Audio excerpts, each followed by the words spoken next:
Good evening, ladies and gentlemen. Welcome to the Alphabetical Fugazi, the only podcast that devotes an episode each to discussing every song in the band's catalog, from Fuga A to Fuga Z. I'm your host, Ian James Wright, and joining me on this episode to discuss Back to Base from the 1995 album Red Medicine is a veteran of Washington, D.C. music and activism who's now located in Philadelphia and playing in a new band called Rainbow Crimes, and who also runs a record label called Exotic Fever. Welcome to the show, Katy Otto. Hi, thanks so much for having me, Ian. Great to have you on. So I knew you a bit when I was living in D.C. You were in a band called Del Cielo, and we would play shows together from time to time. And then recently I was delving into Fugazi's live series just to listen back to some shows that I attended, and one of them, December 4th, 1998 at George Mason, I was surprised to hear you introducing the band at the beginning as a representative of Positive Force DC, which I guess you guys organized the show. And I don't think at that time I knew you, so when I heard that I was like, oh wow, Katy should definitely be on the podcast. So yeah, nice to have you. Thank you. Yes, I did buy that one for the memories. And if I'm correct, I think it was the one that my band had the honor of, my very first band had the honor of opening once for Fugazi, my band Bald Rapunzel. So I think that might have been the occasion of the show, along with Lungfish at Casa del Pueblo. Do you remember anything about that show in particular? Oh, well, one thing that was kind of amazing and funny, I was, of course, really, really excited and nervous, and it meant a lot to have this opportunity extended to us. Fugazi often had younger bands in the community, the punk community in DC, open for them, and but it was very, it was the biggest show we'd ever played and probably ever did play. Probably the biggest show any band I've ever been in has played.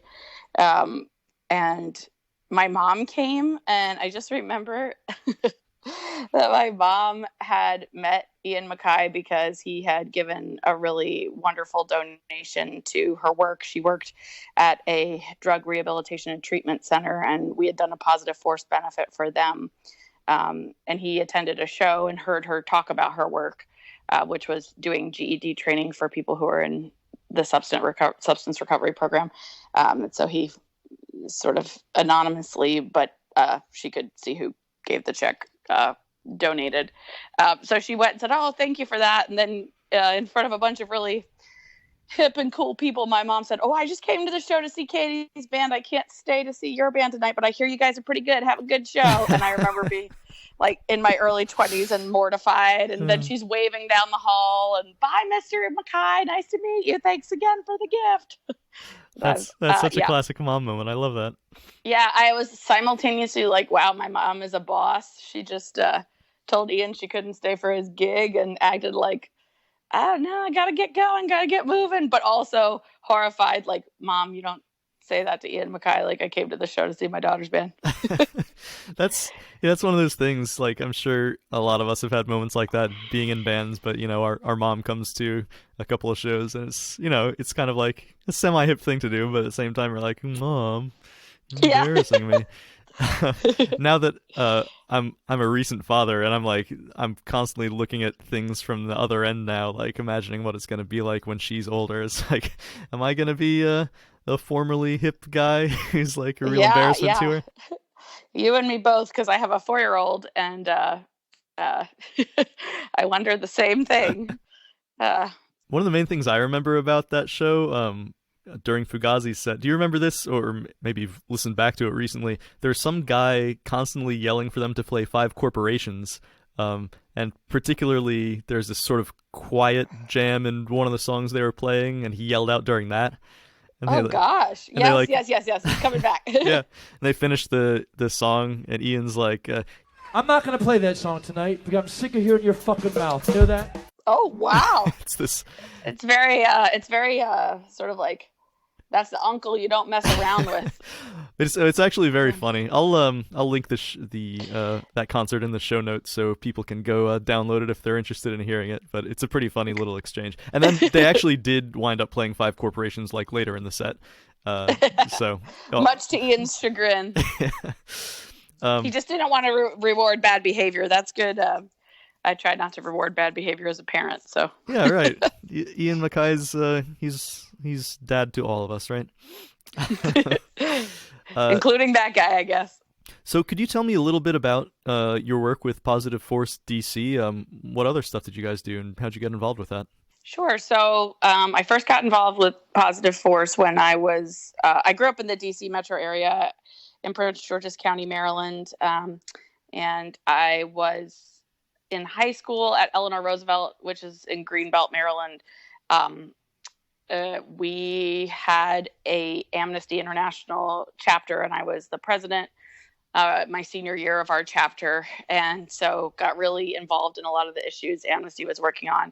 And then we decided we wanted to organize a benefit concert for Amnesty, but we actually knew a couple of bands. My friend who was involved with the club, Molly, knew folks from the Warmers, and we also reached out to Trans Am, but we realized we didn't know a venue in DC that was big enough. We weren't really sure how to do a PA. We'd done smaller things at VFW halls, but basically a few people, including the folks from those bands, said, okay, you know what you want to do. Now maybe you could go reach out to Positive Force, and they're an organization that exists sort of free form for people of all different kinds of ages and beliefs, but sort of a general big tent, progressive, leftist, social justice oriented organization. They'll be able to help you with what you're doing. So we went to a meeting out in Arlington at the Positive Force House, and we got to know people. We also got to know a lot of the other projects they were doing, and we got involved in some of those like percussive protests around various human rights issues. We did grocery delivery. So, and I know that this still continues through Positive Force's Mark Anderson's organization, We Are Family. So we would deliver food to low-income seniors in the Shaw neighborhood. Just get involved in other kinds of activities. There were also a lot of other organizations that met in the Positive Force House, like Riot Girl DC and Books to Prisons, just various social justice projects. So it was basically a great place as a young person to go and meet up with other people who are interested in economic and racial justice, anti-sexist work, human rights work, anti-hunger work, and kind of bounce ideas off of each other, find people to work on a project with you, and really build skills and nurture your creativity as an activist. So I stayed involved through all my time in DC, and I still consider it part of who I am, a really big part of how I began to think of music as a vehicle for social change and community building. I think I didn't realize at first too that it was, I mean, I think here and there over the years, people tried to sort of create little chapters in other cities, but really nothing ever was quite what DC was, in terms of longevity. And I just thought every place had something like that at first, and I realized that was not the case. So I feel pretty lucky to have been part of it. Yeah, well, thank you for your service. That's definitely one of the great parts about growing up in the DC area and being interested in the sort of in Fugazi and their general orbit of other related musicians and causes. It was very inspiring just to see how they conducted themselves, the causes they got involved in, and the people around them got involved in, and it was great to see there's something more to music. It wasn't narcissistic and solipsistic. There are people trying to both get involved and both separate from the music and through the music also, in terms of what the songs are about. Yeah, I think also as a result, a lot of people in DC at that time who did kind of any sort of social justice or even social service work knew who the organization was, hopefully knew who Positive Force was, but knew who Fugazi was because they played so many benefits. Every time they played in DC, it was either a rally or protest or a benefit. And so they infused so many resources into organizations doing good work in the community, that a lot of people who may not have learned of them through the music learned of them through their community work. Pretty awesome. Yeah. Well, I have, by the way, reached out to the aforementioned Mark Anderson. So hopefully he'll be on the podcast at some point. That would be great. Oh, that'd be awesome. If he is, I'll tell him you said hi. Yeah, I'd be so curious to see what song he gets paired up with. Yeah. Well, would you also like, before we jump into talking about the song, do you want to tell me a little about your relationship with Fugazi, and do you remember where you first heard of them, and etc.? Yeah, so I found my way into loud, angry music by way of Hole and Nirvana. So when I was a teenager in the suburbs, I got really into those bands. And then I got sort of aware of and interested in Bikini Kill, which led me to start reading the Kill Rock Stars catalog, and got into Chainsaw Records and bands like Sleater Kinney. So I was listening to music like that and discovering what punk was. And I had a friend in high school named Isaac who made a tape of Fugazi for me and took me to my first Fugazi concert, which was a big event at the Sylvan Theater on the Mall. And I feel like Chisel opened up, but I'm not totally sure. I know Chisel also opened up for the Cranberries. That was Ted Leo's band. So I may be mixing that up, but it was a fantastic free outdoor concert with thousands of people. And I'd never seen anything like that. The spirit, the music, the energy, and just got really into it, got all their records. And then I remember going to one basement show at a church where the band Norman Mayer Group opened up, and that band really changed my life. Was a band with, at the time, it started as a band with three women. When I saw them, they had a great guy who was playing drums, but Jen Simo and Kathy Cashel were two of the people in that band. Kathy played guitar and Jen played bass, and they both sang, and it was so ferocious and powerful and amazing. So I later went to see them at the Black Cat, and it was when Black Cat used to have these $3 backstage shows, and I was in college at the time, and I slinked into this like table by myself in the back room of the Black Cat, and to my surprise and shock, Ian Mackay came in and said, "Oh, is this seat taken?" and asked if he could sit at the table. Oh, wow. So so I looked at him and I said, "I really love Fugazi," and he was like, "Oh, thanks." And I said, "And I really, really, really love Norman Mayer Group," and he got a big smile. And I said, "I discovered them through going to your show," and it was just, he was really nice. I think it was a great way to meet, and we became friends. Would sort of exchange ideas, and I was also at that time playing music, but also beginning to start the murmurings of my own record label, and he was a great mentor and support, and just very down-to-earth person. So I felt like a lot of who at various points in a lot of my different activities and things I was passionate about, he served as an influence and a sounding board. And my child's middle name is actually Ian, in part as a nod to him. Oh, wow. So. That's great. I'm not familiar with that band at all, actually. If you could send me a link later, I'd love to check it out, and I'll put it in the show notes. Yeah. And they had a sort of like a couple of 7 inches, and then they had a full length come out as a split release, I think, on Discord, or maybe it was just on Discord, called In Memory of Norman Mayer. But really fantastic band. And Kathy Cashel, I remember writing her a dorky fan letter. And then later when we became friends, she gave it back to me, and now she's the webmaster for my record label's website, and I've put out 2 of her solo records, and she's been on comps I've put out. So for a dorky fangirl, DC actually had a lot of really kind-hearted people who became mentors and friends. That's exactly the thing. Like, one of the things about DC is, you grew up being fans. You had certain heroes that were actually a lot more accessible than heroes you could have any place else, I feel like. And yes. Before you knew it, you could find yourself in the same milieu, working or playing with those people that you admired so much, and that's always been really awesome. Yeah, it was really important to me too to see so many women creating music and running labels and putting on shows. That it actually was another thing that I didn't really realize was a little special and rare until hopefully always becoming less and less rare.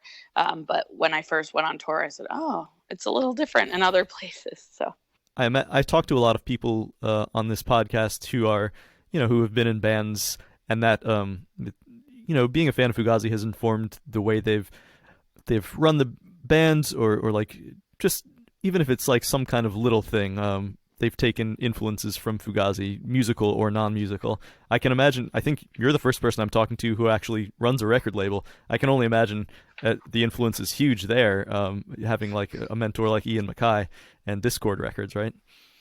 Yeah, I mean, I think, well, they put out benefit compilations that inspired me.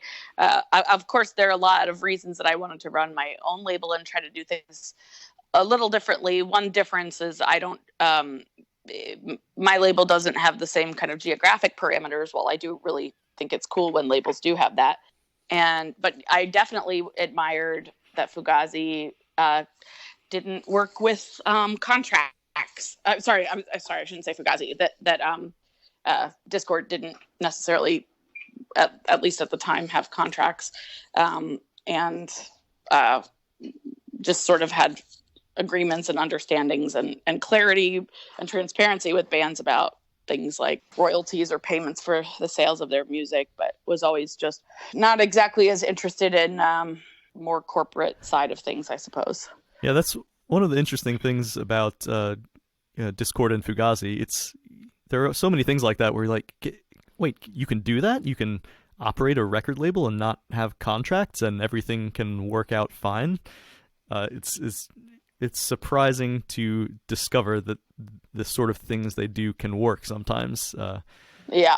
Let's talk about Back to Base. It's the first song that we're covering in the alphabetical sequence of this podcast that's from Red Medicine, which I don't know if you have any general remarks you want to say about that album. That, for me, that's I always say that's probably my favorite album. It was my introduction to Fugazi.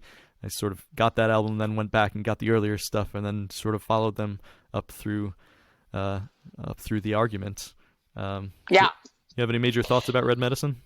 Oh, I just think it's a really fantastic album as a whole. I prefer to listen to it it's interesting in this day and age with playlists and Spotify and shuffle play. I always listen to that album start to finish in the sequence in which it was created, and I think it has a pitch perfect sequence. I'd probably say "And on the Kill Taker" is my favorite, but it's a close second.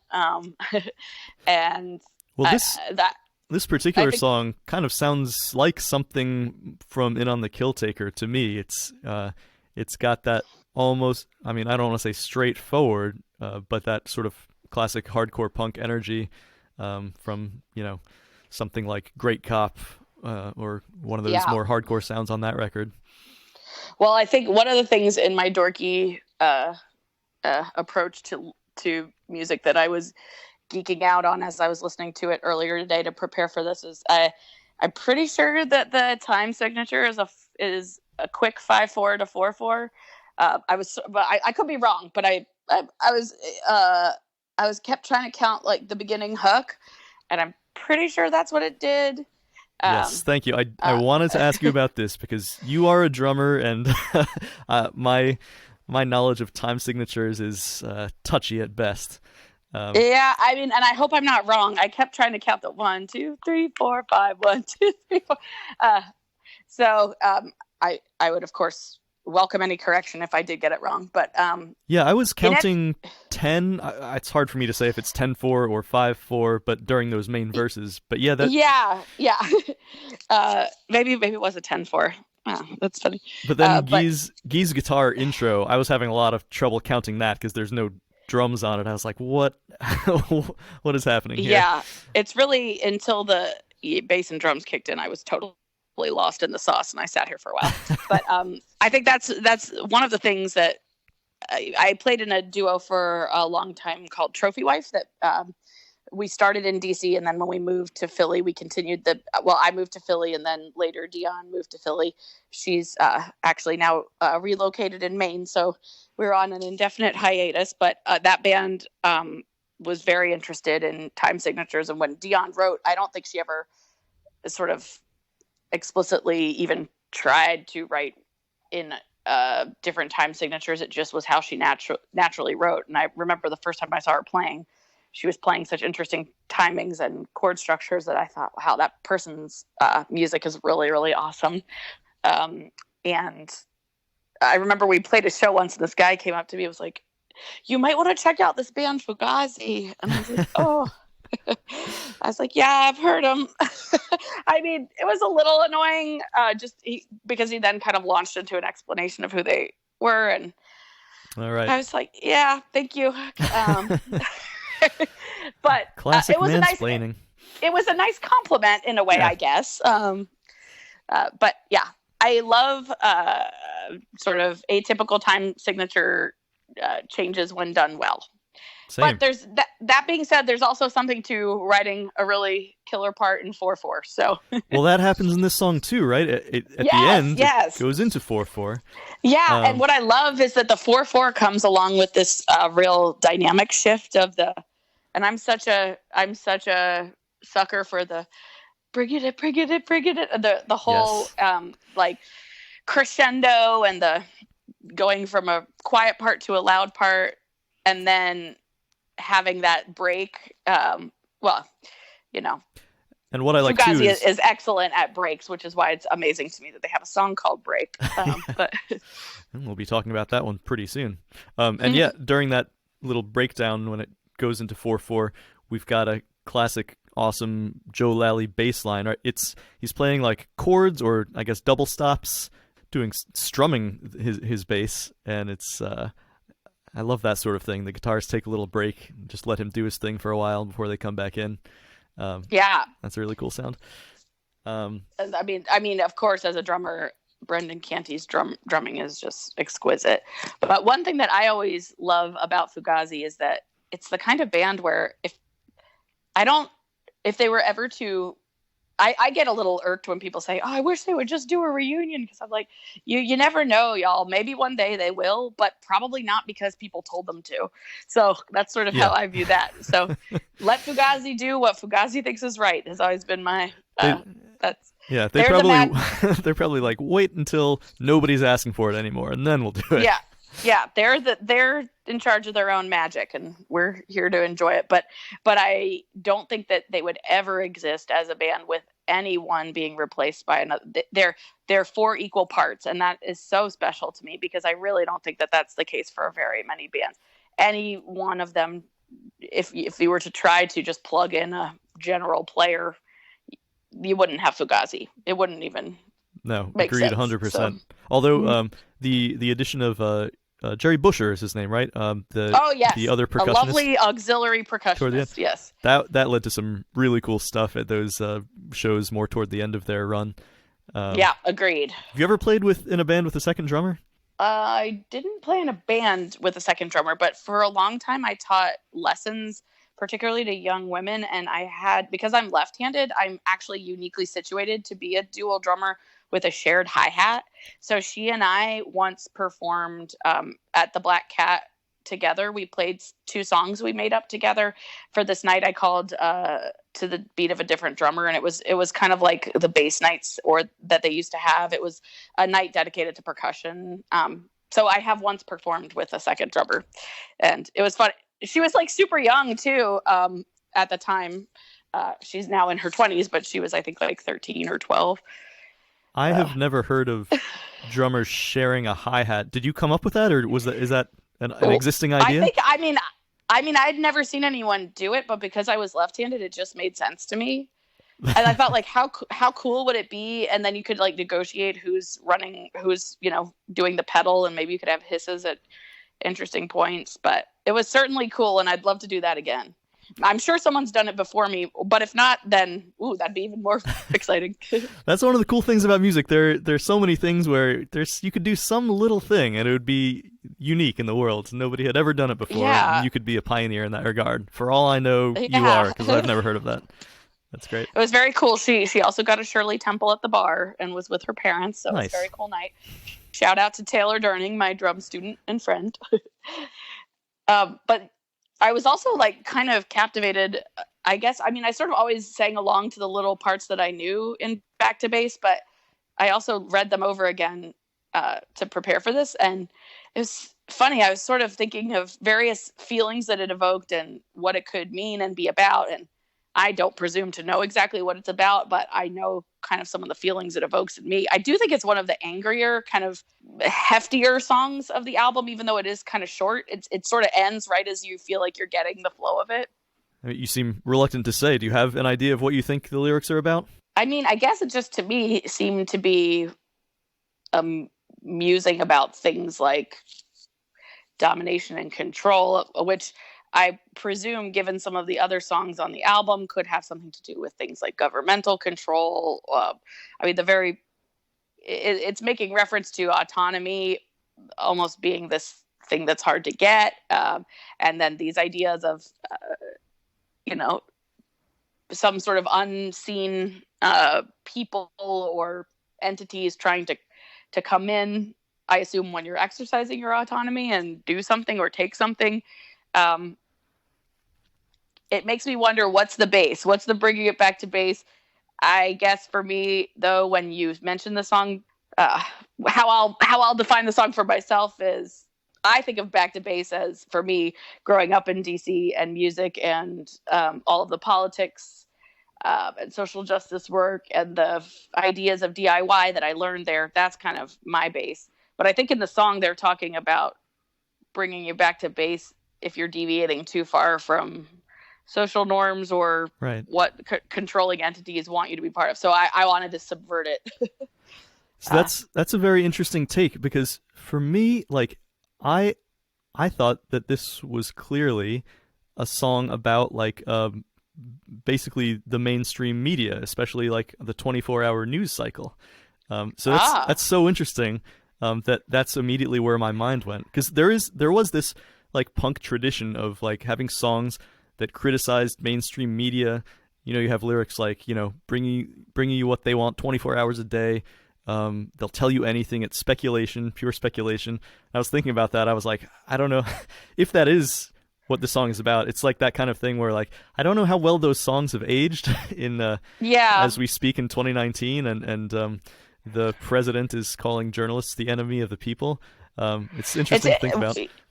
Well, yeah, I wonder too, because I guess I at that time didn't really think of news as 24 hours the way it is in my mind now, but I guess it was 24 hours then. So I sort of, like, the way that I thought of it was corporations and even just any force that seeks to quote unquote normalize your behavior, that wants you to not think outside of the lines.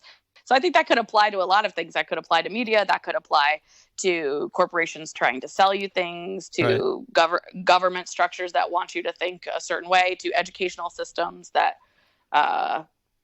want to teach you that there is one right way to be. Yeah, that's so true about so many Fugazi songs, right? There are lyrics that you can apply to so many things. There are some classic examples that we can all think of. It's like, oh, the song is clearly about that.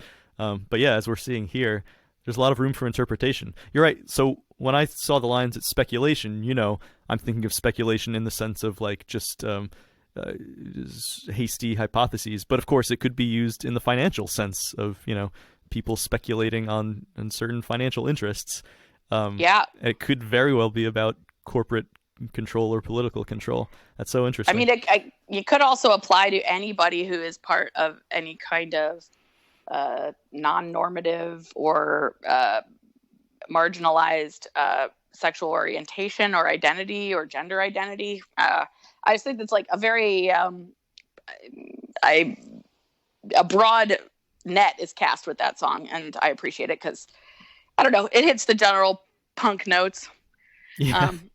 Although as I've gotten older, one thing I've always tried to push back on is don't trust anyone over 30 as a particularly unpunk notion. Well, I think one thing that is definitely clear about the song is it's another Fugazi song that emphasizes that you should think for yourself.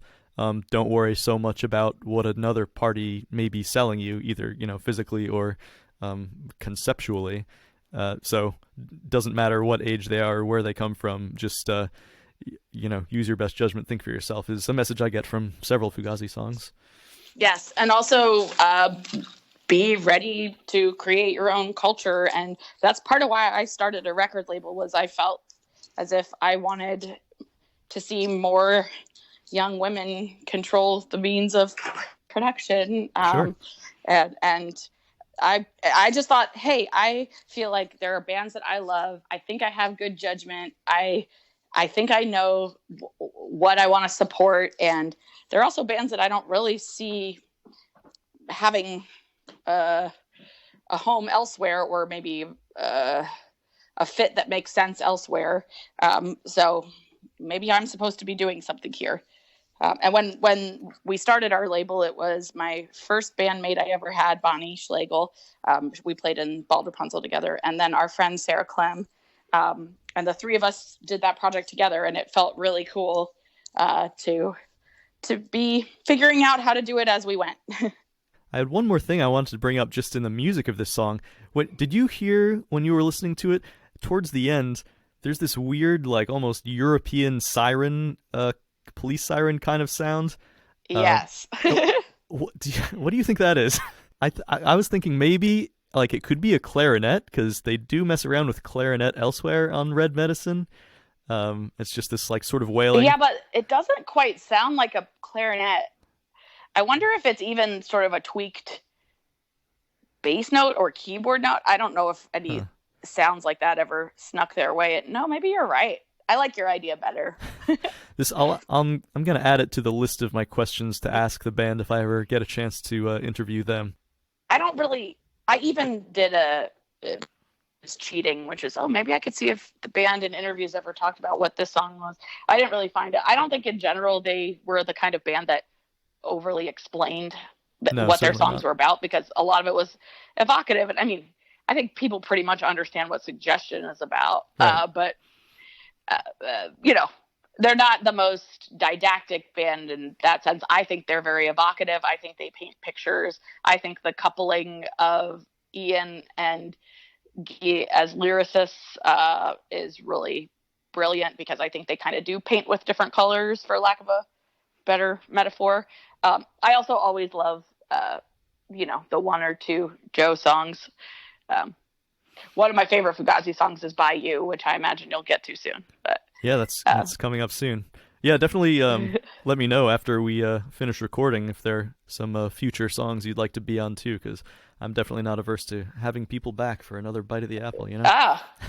Cool. Now I'm just curious your opinion of this. For the bringing it, I was like, I think it's two vocals. Is it a doubled Ian, or is Guy making his way in there too? Yeah, I did not listen to it closely enough to break that down. Yeah, I'm a nerd over here, nerding out. So. I also I think I'm in my minds, I'm conflating it with maybe live versions that I've listened to, where Guy definitely, like, chimes in with some, like, counterpuntal, like, little lines in between what Ian's singing there.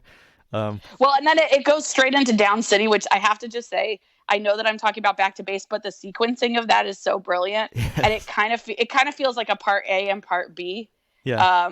And they feel very similar energetically. Mm-hmm. Yeah. So I would urge any listeners who are visiting Red Medicine for the first time to not hit shuffle play. 100%. And yeah, I agree with you with the sequencing, especially, like, man, those first two songs, Do You Like Me, Bed for the Scraping. It's like, holy shit, what an amazing 1-2 punch. Yeah, and then they get some slow songs in there too. It just woven beautifully. I think it's probably one of my most favorite sequences of any record. So yeah. Well, so just talking about Back to Base, this is the most difficult part of the show, which is ratings. Do you like me? Do you like me? Do you like me? Do you have, if you had to rate this song in the context of Fugazi songs from 1 star to 5 stars, like least favorite Fugazi songs to most favorite, do you think you could give this one a rating? It's like a 1-star Fugazi song is kind of like a 5-star any other band song. So yes. Just to put that out there to start. Absolutely. I think if I really was to try to put, and if I was really trying to not make everything 4 and 5 stars, if I was trying to do my due diligence of there are some 1s and some 5s, I think for me this would be a 3. I think that's what I was going to say too. It's definitely not it's not one of their major works. It's probably not one of the first songs that I would think of. Somebody asks me to list some great Fugazi songs, but if you're listening to it, which is one of the great things about doing this project is, going back to every song with fresh ears. This one really is quite good, and I do like it. I will say that for me, just so people have a sense of my scale, Bed for the Scraping is an obvious 5. That's the last person I talked to said the same thing. I asked them that. Oh my gosh. I swear I didn't spy on that. And I'm sitting here trying to think of, I think I would say my 1 is Your Etiquette, Your Rules of Interaction, and I'm forgetting the name of it, just because I don't like the tempo. Right. But I still love that song, and it's a 5 compared to... Yes, thank you. And I still love that song, and if any of the members of Fugazi are ever listening, it's a 5 compared to any other band.